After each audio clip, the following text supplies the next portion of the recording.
거듭난 생명. 레위기 12장 1절에서 7절 제가 먼저 여러분들 읽겠습니다. 여호와께서 모세에게 일러 가라사대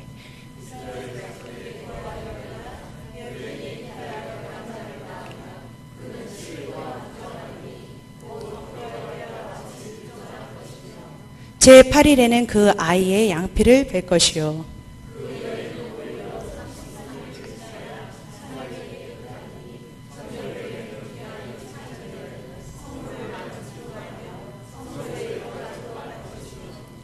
여자를 낳으면 그는 27일 동안 부정하리니 경도할 때와 같을 것이며 사녀리 깨끗하게 되면 66일이 지나야 하리라.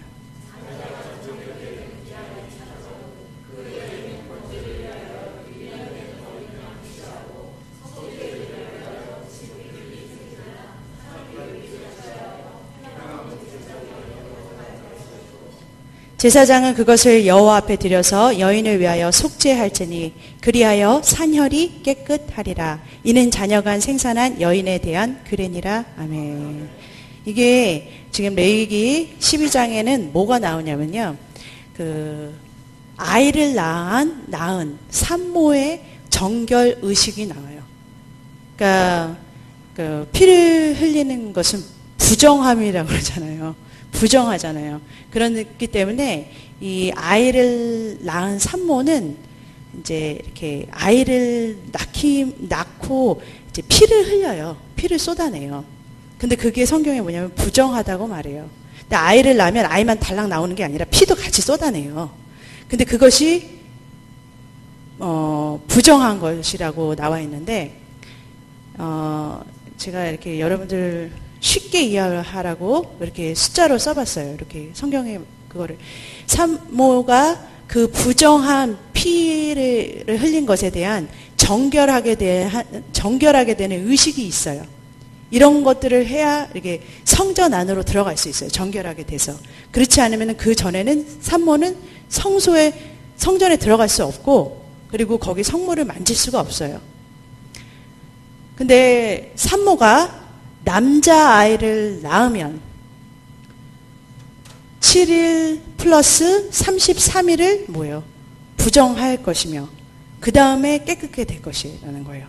그리고 여자아이를 낳으면 7일 플러스 33일 또 7일 플러스 33일 27일이라고 그랬잖아요. 27일 플러스 66일이라고 그랬잖아요. 그래서 도합 40일 40일 해서 뭐예요? 80일이에요. 80일. 여러분 여자분들이 좀 화가 안 나세요 여기서? 왜 남자아이를 낳으면 40일만 부정하리라 그랬고 근데 여자아이를 낳으면 뭐냐면은 2배예요. 2배. 80일을 부정하리라고. 그래서 제가 정말 이렇게 주석을 갖다가 열심히 찾아봤어요. 왜 이런 말씀이 왜냐면은 분명히 그랬잖아요. 그 갈라디아서 3장 28절에 보면 너희는 유대인이나 헬라이나 종이나 자주자나 남자나 여자 없이 다 모여 그리스도 예수 안에서 하나라. 그리고 모든 믿는 자에게 미치는 하나님의 은은 뭐요? 차별이 없다 그랬잖아요. 차별이 없어야 되는데 여기 보니까 차별이 있잖아요. 꼭 짚고 넘어가야 되잖아요. 그래서 찍고 넘어가 봤어요. 정말 왜 거기 보통 이렇게 주석에 보면 뭐라고 나와 있냐면요. 여자가 범죄했기 때문에. 하와가 범죄했기 때문에 죄 때문에 2배가 되는 거래요. 속상하죠. 근데 이 12장에는 산모의 부정 정결 의식이 나오고 13장에는 문둥병에 대한 정결 의식이 나와요. 여러분 문둥병이 이렇게 살점이 뚝뚝뚝뚝 떨어져 나가는 병이라는 거 아시죠? 그러니까 그 병 걸린 사람이 이렇게 사람들과 격리가 돼요. 부정하다고. 근데 정말 하나님께서 그 문둥병 걸린 것도 속상해 죽겠는데 그 사람을 갖다가 부정하다고 격리하신 건 아니잖아요. 그것이 문둥병이라는 것은 하나님을 모르고 죄 가운데 사는 사람들이 자기가 이게 살이 썩어 죄 때문에 살이 썩어 문드러지고 팔이 떨어져도 아픔을 못 느끼는 거예요. 그러니까 세상 사람들은 죄를 지어도 죄에 대한 뭐예요? 고통을 못 느껴요. 아픔을 못 느껴요. 그냥 자기가 그렇게 살이 썩어 문드러져 죽어가는데도 죄라는 것을 뭐예요? 못 느끼는, 무감각하는 병이라 그러잖아요. 근데 이 산모의 부정 정결의식의 뜻은 뭐냐면요. 그냥 우리 애 낳은 엄마 그 산모가 부정하다는 말이 아니라는 거예요. 시편 51편 5절 읽겠습니다. 내가 죄악 중에 출생하였으며 모춤이 죄 중에 나를 잉태하였나이다. 로마서 5장 12절에 보면은 한 사람 아담으로 말미암아 죄가 세상에 들어왔고라고 나와 있어요. 그 말은 뭐냐면은 모든 사람이 죄 가운데서 출생했다는 거예요. 그러니까 사람이 아기를 낳는데 그것이 축복이기도 하지만 이 뭐예요? 죄의 뭐예요? 원죄의 뭐예요? 계속 원죄가 대대손손이 뭐예요? 물려지는, 무슨 말인지 알겠어요? 죄 가운데 출생이에요. 그러니까 부정 자체예요, 사실은. 그러니까 죄악에서 죄를 이렇게 잉태하는 거예요. 원죄가 뭐예요? 계속 가는 거예요. 그렇기 때문에 그건 뭐예요? 정결의식, 깨끗게 되는 의식이 필요하다는 거예요. 죄가 깨끗이 되는 그 의식이 필요하다는 거예요. 근데 여러분 여기서 남자아이는 40일이래요.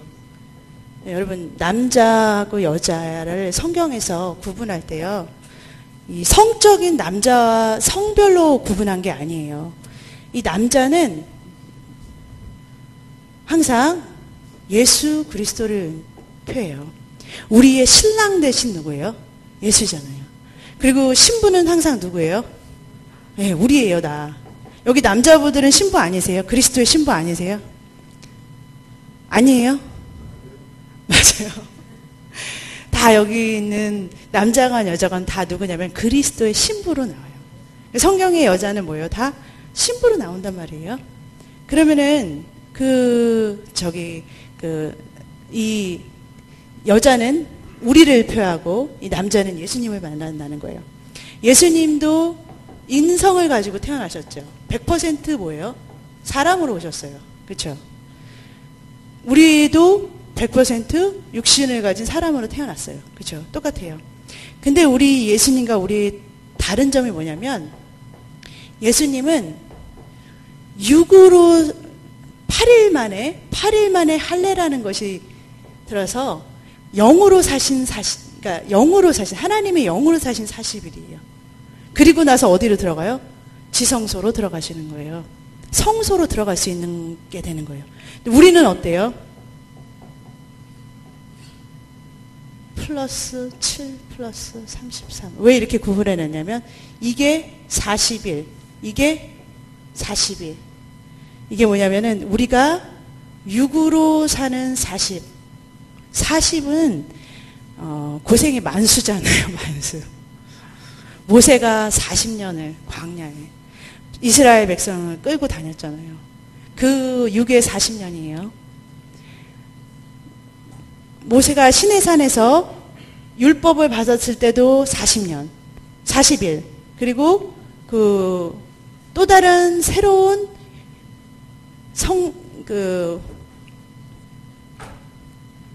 하나님의 법 받았을 때도 이거는 영의 생명이에요. 그러니까 새 언약을 받았을 때도 40일이에요.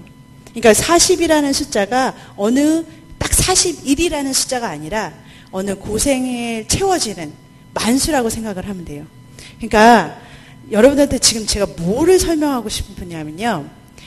여러분들이 항상 우리가 착각하기를 우리가 거듭난 상태가 예수를 믿고서 예수님만 알고 나면은 이 육의 40년을 지나지 않고 막바로 영의 40년으로 막 간다고 생각을 한다는 거예요. 근데 그게 아니에요. 그럼 예수님이시고요.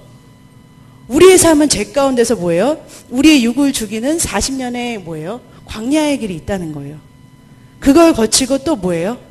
영적인 가나안 땅에서의 뭐예요? 40년이 있다는 거예요. 그러니까 여기는 한마디로 말하면 광야의 40년이고 여기는 가나안 땅의 40년. 그러니까 육적인 광야에서도 우리가 뭐예요? 40년을 지나면서 자라나요. 그런데 영적으로 가나안 땅에 들어가서도 우리가 뭐예요? 자라나요. 왜냐하면 하나님의 생명은 광야에서도 가나안 땅에서도 자라나요. 이게 무슨 뜻인지 이해가 되세요? 그리고 나서 우리가 뭐예요?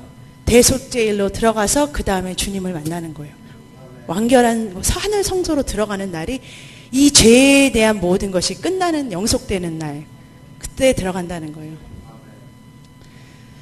이거 제가 한번 아마 새벽 기도까지 합쳐서 한 3번 설명했는데 알아들으시는 분이 있으시겠고 못 알아들으시면 다음에 언젠가 또 한 번 하죠. 마가복음 4장 26절 27절 같이 읽겠습니다. 또 가라사대 하나님의 나라는 사람의 씨를 땅에 뿌린가 같으니 저가 밤낮 자고 깨고 하는 중에 씨가 나서 자라되 그 어떻게 된 것을 알지 못하느니라. 28, 29 땅이 스스로 열매를 맺되 처음에는 싹이요 다음에는 이삭이요 그 다음에는 이삭의 충실한 곡식이라. 열매가 익으면 곧 낫을 대나니 이는 추수 때가 이르렀습니다. 아멘. 여기 마가복음에 보면 하나님의 나라는 땅에다 뭐를 심는다 그랬어요? 씨를 딱 심는데요. 그래서 씨가 이렇게 안으로 쏙 들어가요. 씨라는 것이 들어갔는데 이 씨가 생명이 있으면 어떻게 된다고 그랬어요? 나와요. 그래서 이게요. 근데 참 희한한 게 이게 자라되 그러는데 28절에 보면 땅이 스스로 열매를 맺대라고 나와 있어요. 이게 여기서 이제 나기 시작해요. 근데 처음에는 싹이 나고 그 다음에 이삭이 나고 그 다음에 곡식이 막 나온 다음에 그 다음에 뭐예요? 나중에 진짜 뭐예요? 열매가 나와요. 근데 추수는 뭘 해요? 열매를 추수해 간다고 그랬어요. 근데 여러분 이 말이 뭐냐면요. 우리가 항상 이 하나님을 믿기는 하는데 광야를 걸어가는 이거랑 좀 구분을 못하는 거예요. 자꾸만. 이거 잠깐 지울게요. 헷갈리니까. 우리가 육에 사는 광야를 40년을 지나는 동안 뭐냐면은 이렇게 자라나요. 씨가 하나님의 말씀이 심겨졌는데 자라는 기간이에요. 그런데 열매로 딱 맺어지는 순간은 가나안 땅으로 들어간 순간이라는 거예요. 그러니까 영적으로 보면은 이곳에 들어가야지 뭐예요? 거듭난 사람이에요. 근데 우리가 자꾸 교회 안에서 무르익는데 거듭났다고 착각하는, 우리가 스스로도 착각할 수 있어요. 왜냐면은 우리가 가끔 가다가 이거는 성령의 외적 사역이에요. 외적 사역. 이거는 내적 사역이에요. 무슨 말이냐면은 성령이 바깥에서 역사하시는 것이 이 여기예요.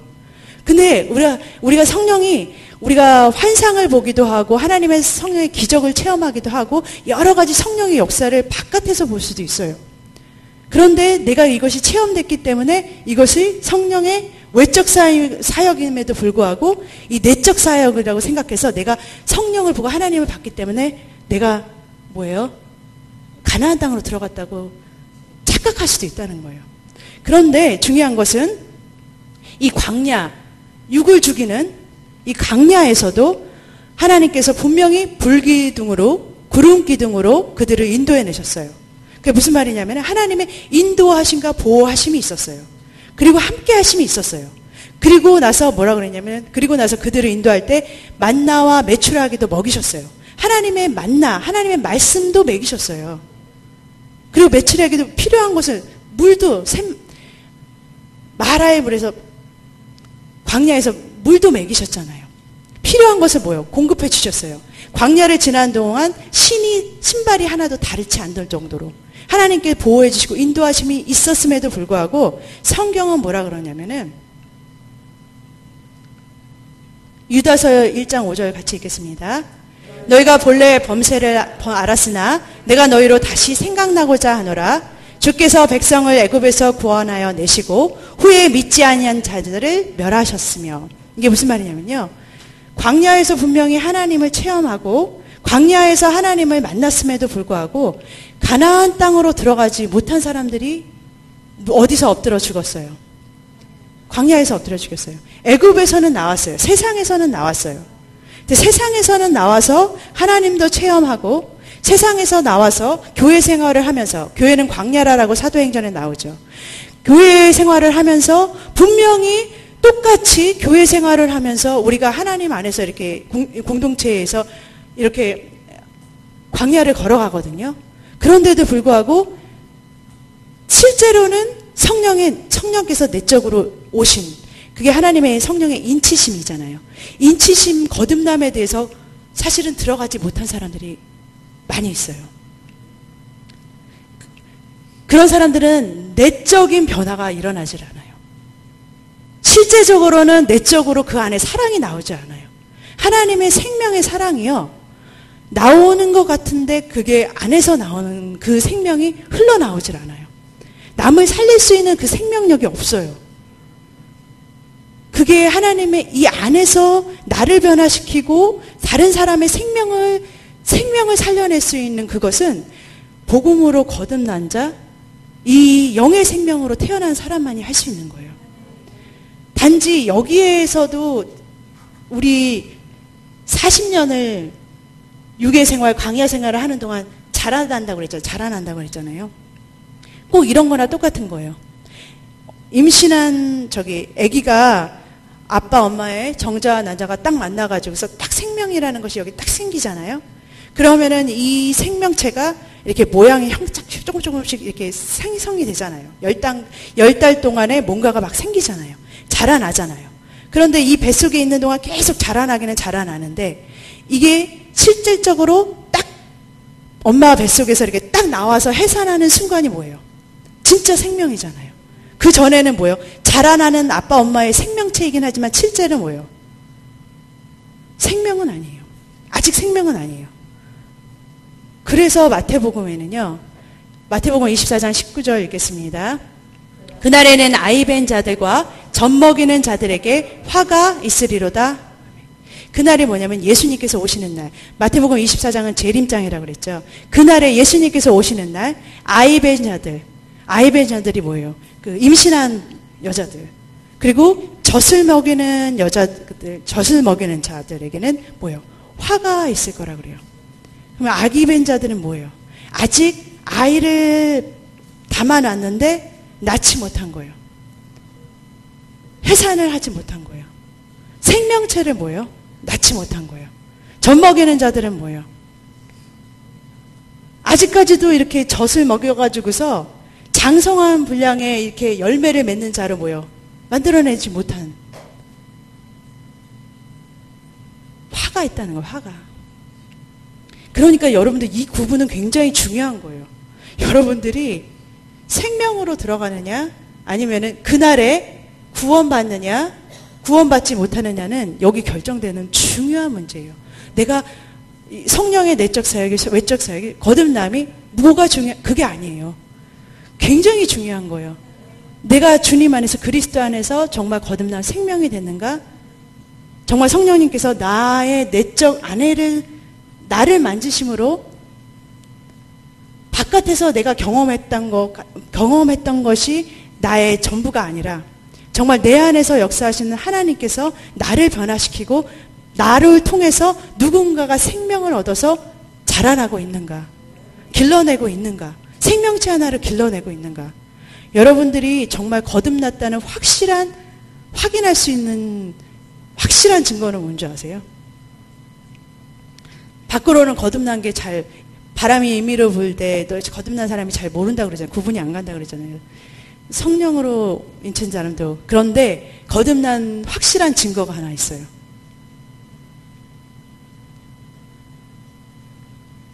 여러분들에게 딸린 영적 자녀가 있잖아요.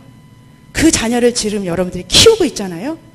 그 영적 자녀를 키우기 위해서 정말 부모와 같은 마음으로 한 영혼을 갖다가 지금 돌보고 있잖아요.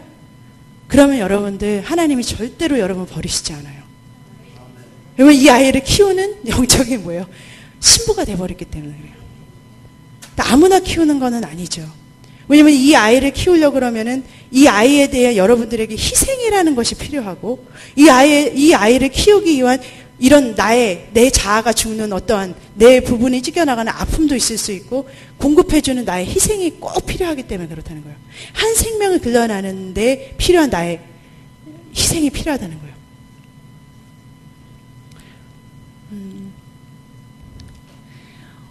오병이어의 기적 후에 예수님께서 말씀하신 것이 있어요. 요한복음 6장 10절에서 15절 제가 앉아 여러분들 읽겠습니다.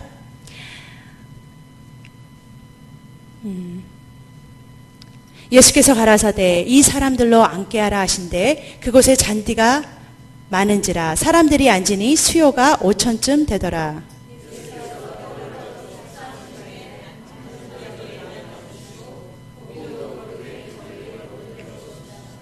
저희가 배부른 후에 예수께서 저희 제자들에게 이르시되 남은 조각을 거두고 버리는 것이 없게 하라 하시므로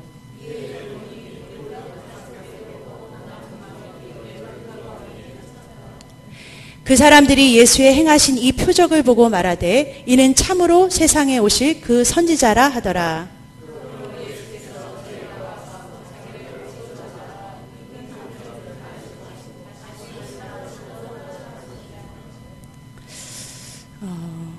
여기 보면요. 오병이어를 기적을 보리떡 5개와 물고기 2개로 5,000명의 남자니까 10,000명이 넘는 사람들을 먹이시고 그 사람들이 막 예수님을 쫓아오는 거예요. 그때 14절에 예수님께서 말하시되 14절에 그 표적을 보고 예수님께서 하나님의 아들이라는 표적을 보고 사람이 따라오잖아요. 그때 15절에 예수님께서 저희가 와서 자기를 억지로 잡아 임금 삼으려는 줄을 아시고 다시 혼자 산으로 떠나가 버리세요. 이 말씀이 무슨 말이냐면 여러분들이 예수님을 찾는 이유와 목적이 나의 삶의 어떤 필요를 갖다가 채우려고 주님을 쫓아다닌다면 주님은 여러분을 만나지 않고 떠나가셔요. 물론 그 표적과 기적을 보여주시러 왔어요. 그거를 통해서 뭐예요? 예수님이 하나님의 아들이시라는 것을 여러분한테 보여주려고 하시는 마음은 있어요. 여러분들 신앙을 자라게 하시려는 주님의 이렇게 뜻이 있어요. 그렇지만 결국은 여러분들을 그 기적과 그 보리떡 5개와 물고기 2개의 그런 기적을 계속 행해줘서 여러분 삶을 풍성하게 만들려고 하시는 그 뜻으로 하나님한테 달려오는 사람들은 육에 있는 사람들이에요. 그걸 채우려고 주님을 만나려는 사람은 주님께서 뭐예요? 결국은 떠나가셔요. 24절 25절 무리가 거기 예수도 없으시고 제자들도 없음을 보고 곧 배들을 타고 예수를 찾으러 가버나움으로 가서 바다 건너편에 만나 랍비여 어느 때에 여기 오셨나이까 하니 그들이 막 예수를 또다시 찾아들어요. 왜냐하면 기적을 또다시 맛보기 위해서 가버나움 그 오병이어의 기적이 있었던 곳으로 또 예수를 찾으러 가요. 내가 부족한 것을 채우려고 또 예수님을 그렇게 만날 줄 알아요. 예수님이 처음에는 그렇게 만나주셨을지 모르지만 두 번째는 그렇게 만나주시지 않아요. 예수님을 기적으로 만나서 내 것을 병을 고치든지 나의 삶의 문제를 해결받기 위해서 예수님을 만났다 하더라도 두 번째는 그렇게 만날 수 없어요. 주님께서 떠나가셔요. 그들이 만났더라도 주님께서는 뭐라고 26절에 예수께서 대답하여 가라사대 내가 진실로 진실로 너희에게 이르노니 너희가 나를 찾는 것은 표적을 본 까닭이 아니오. 표적이 뭐예요? 하나님의 아들이시기 때문에 쫓아온 것이 아니라 떡을 먹고 배부른 까닭이로다 그래요. 목적이 틀린 거예요.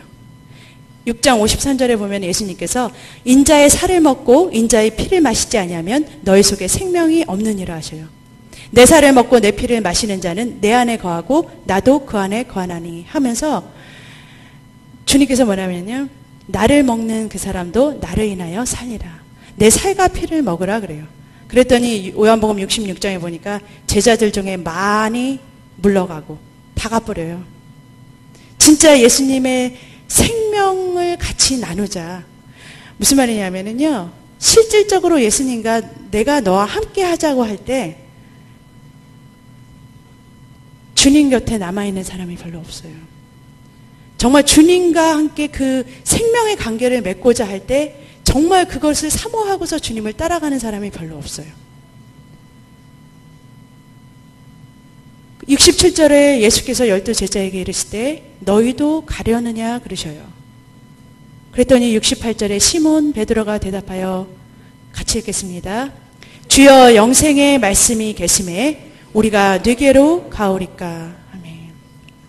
제가 어느 날 기도하는 중에요.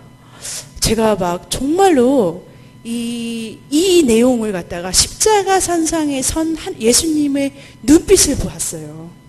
그런데 이게 제가 주님을 전하고 주님의 말씀을 전한다고 막 전하고 있었을 때, 하나님의 말씀을 그래도 많이 알아서 사람들한테 전한다고 했었을 때, 내가 스스로 그 당시에 나는 하나님 말씀을 전하지 생명을 살리지라고 생각했는데, 지식적으로 전하고 있었을 때, 혼으로 전하고 있었을 때 주님께서 그 눈빛이요, 그 십자가에 달린 주님의 그 눈빛을 잊을 수가 없어요. 그러시면서 주님께서 말하는 게 너도 가려느냐였어요. 그게 무슨 말이냐면, 주님이 원하시는 그 모습대로 너가 따라오지 않고, 주님께서 원하시는 모습은 그런 기적도 아니요, 어떤 것을 내 명예도 아니요, 나를 위한 것도 아무것도 아니에요. 주님께서 온전히 주님을 따르는 자를 원하는 거거든요. 생명으로 주님을 만나는 자를 원하시는 거거든요. 그랬을 때 이 심장을 치면서 제가 고백했던 게, 주여 영생의 말씀이 계심에 내가 누구께로 가오리까, 이 고백이 터져 나오더라고요. 주님, 지금도 힘들 때면은 이런 고백이 태어나와요. 주님의 모습이 어른거려요. 그 눈빛이. 힘들면 다 도망가던 그 제자들의 모습과 내 모습이 막 보여져요. 겹쳐요, 막. 그런데 떠날 수가 없어요. 그 모습을 보고 영생의 말씀이, 나를 살리신 말씀이 거기 있기 때문에 떠날 수가 없는 거예요. 무슨 말이냐면, 여러분 진짜로 주님을 사랑하시기를 주님으로 축복합니다. 그날에 주님이요, 주님의 신부라면은 주님을 사랑해야 돼요. 주님이 가진 재산도 있고 주님이 가지신 모든 것들, 부한 것, 다 내 축복, 그거 다 중요하지만 진짜 주님을 찾는 목적이 그와 함께, 그는 내가 그 안에, 그가 나 안에. 뭐예요? 같이 살갑이를, 주님의 살갑이를 나누면 뭐예요? 같이 한 부분은 하나잖아, 하나. 그렇게 되기를 주님의 이름으로 축복합니다. 여러분들이 주님을 사랑하면 이 안으로 들어가요. 주님을 사랑하면 이 안으로 들어가요. 그리고 주님이 여러분들을 사랑하셔서 하나가 돼요. 이 가나안 땅으로 가면은요, 그때부터 여러분들의 축복이 와요. 정말 진짜 축복은 여기서부터 오는 거예요. 근데 여러분들이 축복이라 그러니까 진짜 막 이제부터는 정말 잘 살겠구나 생각을. 저는 정말 이 목회를 딱 처음에 딱 들어왔기 전에 사모님이 저한테, 부장님이랑 이렇게 사모님이 특별히 저한테, 이 길은 정말 너무 좋은 길이야. 정말 너는 이제 복이라는 복은 이런 막 부푼 마음을 주셨어요. 정말 복이란 복은 다 누릴 수 있는 그 길이라는 것을 강조해 주셔서 정말 이 길은 복 받는 길이라는 것을 가득 심고서 진짜 이 길에 왔는데, 정말 눈물을 핑돌 정도로 정말 아플 때마다 정말 사모님께 여쭤보면 사모님이 모르고 왔어 그러셔요. 이 길이 이런 길인지 모르고 왔냐는 거예요.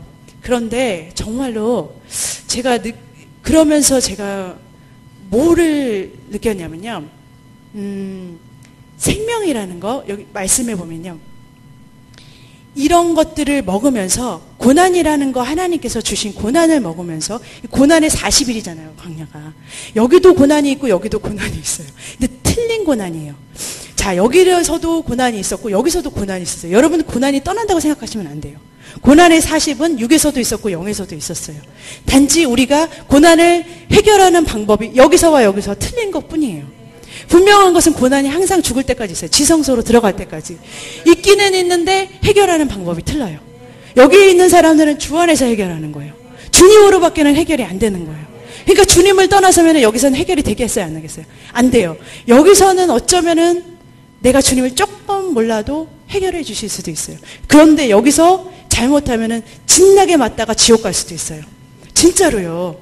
그러니까 여기는 빨리 피해가긴 해야 되는데, 여기서에서는 주님 안에 거하지 않으면 여기서의 축복은 없어요. 근데 진짜 여기 안에만 들어가시기를 주님의 이름으로 축복합니다. 왜 여기까지만이라도 들어갔냐면요, 이거는 여기까지만이라도 들어간 사람은 인침을 받은 사람들이에요. 성령의 딱 인침을 받으면 마지막 때에, 아까 화가 있었잖아요. 계시록에 화가 있는데, 거기는 그때는 여섯째 나팔부터 참, 5째, 6째, 7째 대접까지 전부 다는 재앙이에요. 재앙. 7 대접은 완전히 재앙이에요. 거기에서 여러분들이 보호받을 수 있는 것은 단 하나, 인치심이에요. 성령의 인치심. 성령이 여기 안에 거하시고 주님 안에 들어간 여러분들은, 가나안 땅에 들어간 여러분들은, 한마디로 도피성에 여러분들이 머물고 있는 사람들은 거기에 그 재앙이 여러분들 것이 아니에요. 그 심판이 여러분들 것이 아니에요. 물론 미숙하기는 하겠죠. 여기서도 자라나니까. 거듭난 자들 중에서도 여기서도 조금 베이비가 있을 거고, 또 자라나는, 이제 막 태어난 사람들은 영적으로 좀 베이비잖아요. 그런데 또 자라잖아요. 그런 것처럼 그 차에는 있을지만 그래도 영적으로 계속 자라나는 거잖아요. 그렇지만 이 안에만 들어가면 뭐예요? 열마가 돼서 추수되어서 뭐예요? 주님께로 가는 거예요. 그래서 여러분들한테요, 무조건 복음을 먼저 전하라는 거예요. 여기 교회에 빨리 여기 자리에 앉히시기 전에 바깥에서 먼저 복음을 전하세요. 여기 열방이잖아요. 열방의 땅을 주셨잖아요. 가서 만나는 사람 가운데 주님 오실 날 얼마 안 남았잖아요. 여러분 복음 아시죠? 모르시면 빨리빨리 붙어가지고서 복음을 먼저 여러분 아셔야 돼요. 내가 복음으로 거듭나야 돼요. 내 안에 정말 생명으로 거듭나야 돼요. 그리고 나서 할 일이 뭐냐면은, 내가 정말 주님이 내 안에 거하시고 내가 주님 안에 거해서 복음이 됐다면 어떻게 해야 돼요? 전해야 돼요. 전해야 돼요. 전하지 않으면 여러분들 되는 일 안 돼요. 부득불 내가 복음을 전하지 않으면 내게 화가 있으리라. 사도 바울이 말한 게 그냥 말한 게 아니에요. 복음 전하지 않으면 여러분들 형통함이 없어요. 일이 안 돼요. 아까 권사님 간증하셨잖아요. 하나님께서 분명히 복음 전하라고 여러 통로를 열어주셨는데 내가 그 길을 걷지 않았을 때 하나님께서 나한테 이렇게 하셨지만, 내가 다시 주님 복음 전하기로 결심했을 때 하나님께서 뭐예요? 모든 걸 해결해 주셨잖아요. 복음 전하셔야 돼요. 정말 그 복음을 안다면, 전하지 않으면 여러분들의 삶에 형통함이 없어요. 이 복음 전하셔서 축복받는 길 가시고 정말 영혼을 살리는 데 귀하게 사용되어지는 저와 여러분 되시기를 주님의 이름으로 축복합니다. 기도하겠습니다. 사랑과 은혜가 많으신 하나님 아버지, 감사를 드립니다.